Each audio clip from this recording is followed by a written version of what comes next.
Halo teman-teman. Jadi di video kali ini kami dari kelompok 2 mata kuliah entrepreneur akan membahas tentang peraturan pendirian usaha di Indonesia. Berikut ini adalah daftar anggota kelompok kami dengan dosen pengampu Bapak Andre Kawidi Hapantenda. Yang pertama, hal apa yang akan dibahas? Yang pertama adalah pengertian dari badan usaha tersebut. Kemudian yang kedua adalah jenis dan bentuk badan usaha. Kemudian yang ketiga, cara pengurusan badan usaha. Dan yang terakhir adalah syarat-syarat pengurusan badan usaha. Nah, disclaimer dulu sebelum presentasi ini dimulai bahwa ini hanyalah rangkuman sebagian kecil dari seluruh materi yang sudah kami tulis. Untuk lebih lengkapnya, makalahnya untuk link download sudah kami sertakan di bagian description box. Nah, agar nanti pembahasannya lebih terstruktur, kami menjabarkan menjadi 4 hal yang akan dibahas. Yaitu yang pertama, pengertian tadi, yang kedua adalah jenis dan bentuk badan usaha, cara pengurusan, dan juga syarat-syaratnya. Nah, tujuan dari materi kami ini adalah untuk menambah wawasan pendengar dan juga pembaca untuk memahami cara mendirikan badan usaha di Indonesia. Nah, untuk pengertian badan usaha sendiri akan disampaikan oleh Mbak Gita. Silakan Mbak Gita.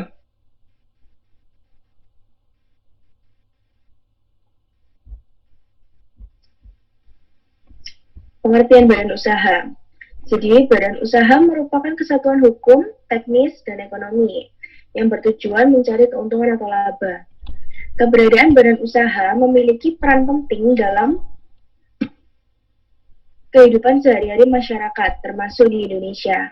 Lembaga tersebut tidak hanya dibentuk secara legal oleh negara untuk menggerakkan roda perekonomian. Beberapa orang menganggap badan usaha sama dengan perusahaan. Sebenarnya, pandangan tersebut tidak salah, tetapi tidak juga sepenuhnya benar. Sebab ada perbedaan yang mendasar di antara keduanya. Walaupun begitu, mereka sama-sama mencari profit atau keuntungan dari kegiatan yang dilakukan meski secara konsep berbeda. Oke, terima kasih Mbak Gita. Jadi itu tadi adalah pengertian dari badan usaha. Jadi singkatnya, badan usaha merupakan kesatuan hukum, teknis, dan ekonomi yang bertujuan untuk mencari keuntungan atau laba. Nah, kemudian untuk materi yang selanjutnya tentang jenis badan usaha akan disampaikan oleh Mas Fajar. Untuk Mas Fajar, silakan. Dan jenis badan usaha kita dibedakan ada 5 badan. Badan usaha berdasarkan kegiatannya ada 5: ekstraktif, agraris, industri, perdagangan, dan jasa. Untuk badan usaha ekstraktif adalah badan usaha yang kegiatannya memanfaatkan sumber daya alam untuk mencari keuntungan. Misalnya perusahaan pertambangan, hasil hutan, hasil laut, minyak bumi, dan sebagainya. Sebagai contohnya yaitu PT Pertamina dan PT Bukit Asam. Dan yang kedua ada badan usaha agraris, yaitu badan usaha yang kegiatannya di sektor pertanian atau agraria, yang bertujuan menghasilkan produk tertentu.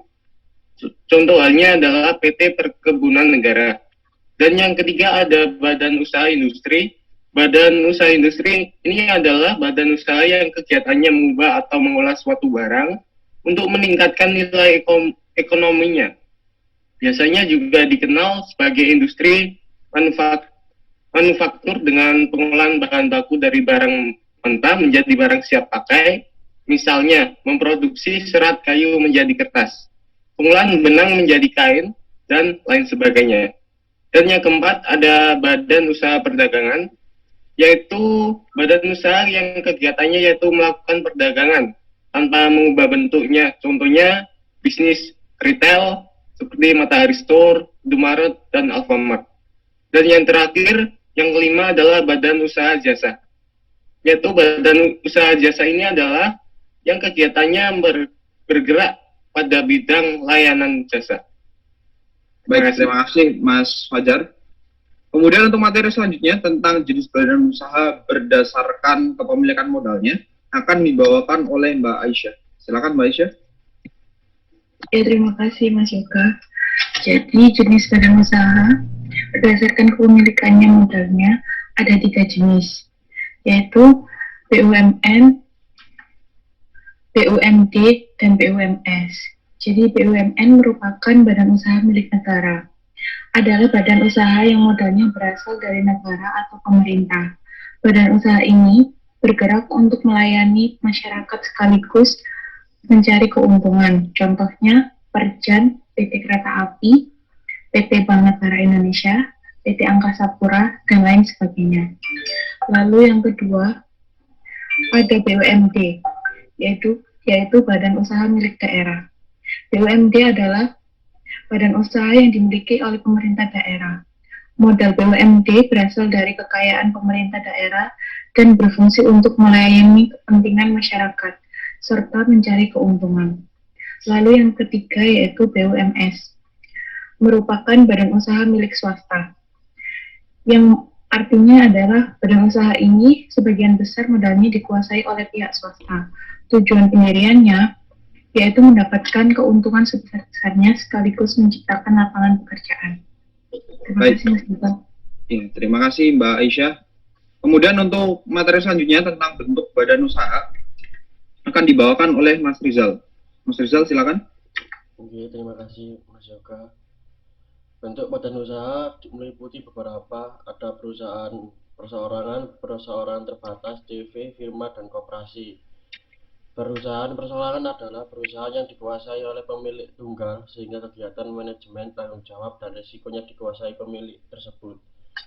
Sedangkan perseorangan terbatas yang biasa disingkat PT adalah suatu badan usaha yang berbentuk badan hukum, yang didirikan berdasarkan perjanjian dan melakukan kegiatan usaha dengan modal dasar yang seluruhnya terbagi dalam saham atau disebut juga dengan persekutuan modal. CV atau yang disingkat dengan CV adalah badan usaha bukan badan hukum yang terdiri dari dua atau sekutu yaitu sekutu komplementer dan komanditer. Firma didirikan oleh beberapa pihak dengan menggunakan satu nama atau kepentingan bersama.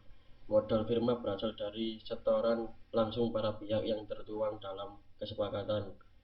Koperasi adalah badan usaha yang beranggotakan seorang atau badan hukum koperasi dengan melandaskan kegiatan berdasarkan prinsip koperasi sekaligus sebagai gerakan ekonomi rakyat yang berdasar atas asas kekeluargaan. Terima kasih Mas. Baik, terima kasih Mas Rizal. Kemudian untuk yang terakhir tentang syarat dan prosedur mendirikan badan usaha akan dibawakan oleh Mbak Gita. Silakan Mbak Gita. Jadi untuk syarat dan prosedur mendirikan badan usaha, di sini ada 5. Yang pertama ada pembuatan akta perusahaan. Akta perusahaan merupakan dokumen yang dibuat dan disahkan oleh notaris terkait dengan usaha untuk mendirikan sebuah perusahaan. Baik itu perusahaan yang berbadan hukum maupun perusahaan yang tidak berbadan hukum. Akta perusahaan ini berisi informasi lengkap tentang usaha yang dijalankan, mulai dari nama perusahaan, bergerak di bidang apa, nama pemilik modal, besaran modal dasar dan disetor, serta struktur pengurus perusahaan. Akta pendirian perusahaan ini harus dibuat dan ditandatangani oleh notaris yang berwenang di seluruh wilayah Indonesia. Pembuatannya adalah dengan cara menyertakan fotokopi KTP pendiri. Selanjutnya akan mendapatkan SK pengesahan akta pendirian perusahaan dari Kementerian Hukum dan HAM. Yang kedua, ada pembuatan surat keterangan domisili usaha. Surat ini dibuat dan dikeluarkan oleh kantor kelurahan atau desa di mana perusahaan itu berada. Berdasarkan surat ini, camat akan menerbitkan surat keterangan yang sama. Persyaratan untuk mendapatkan SKDU adalah fotokopi PBB tahun terakhir, perjanjian sewa atau kontrak tempat usaha bagi yang berdomisili bukan di gedung perkantoran, KTP direktur, serta IMB jika PT tidak berada di gedung perkantoran. Kemudian yang ketiga ada mengurus nomor pokok wajib pajak. Nomor pokok wajib pajak yang selanjutnya disingkat NPWP ini adalah nomor yang diberikan kepada wajib pajak sebagai sarana dalam administrasi perpajakan yang dipergunakan sebagai tanda pengenal diri atau identitas wajib pajak dalam melaksanakan hak dan kewajiban perpajakannya. Untuk mendapatkan NPWP badan usaha, yang diperlukan adalah salinan akte perusahaan dan surat keterangan domisili. Permohonan pendaftaran NPWP diajukan kepada Kepala Kantor Pelayanan Pajak sesuai dengan keberadaan domisili badan usaha.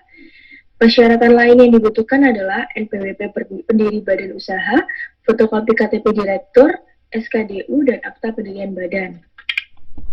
Kemudian akan dijelaskan oleh rekan saya, Mbak Aisyah. Silakan Mbak Aisyah. Ya, yang keempat yaitu mengurus nomor induk berusaha atau NIP.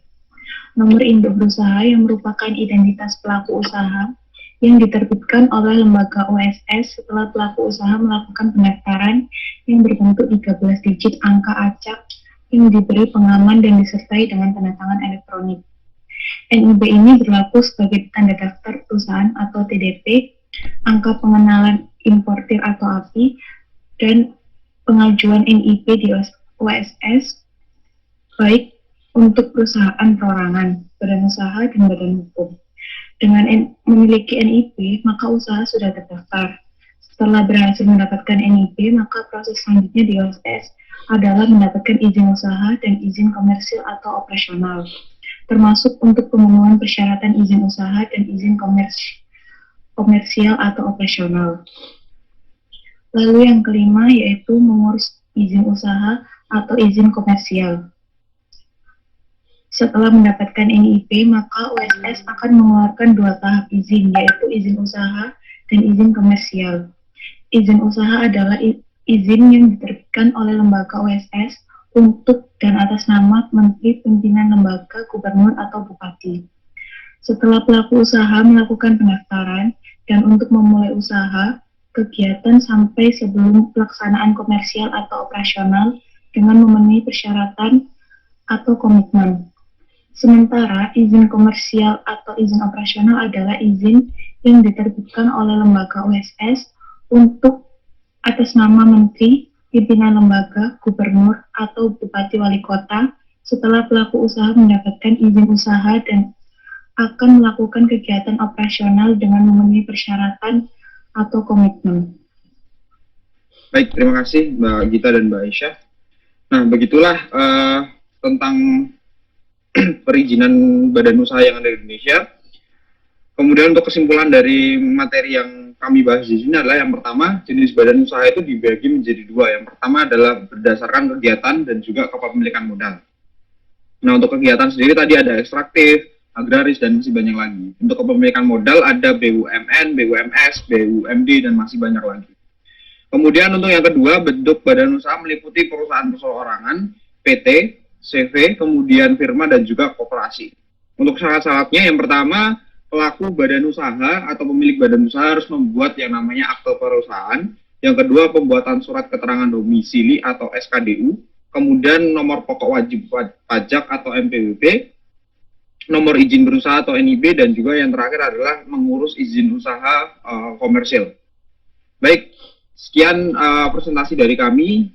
Apabila ada pertanyaan, silakan bisa tulis di kolom komentar dari video ini. Sekali lagi terima kasih atas perhatiannya.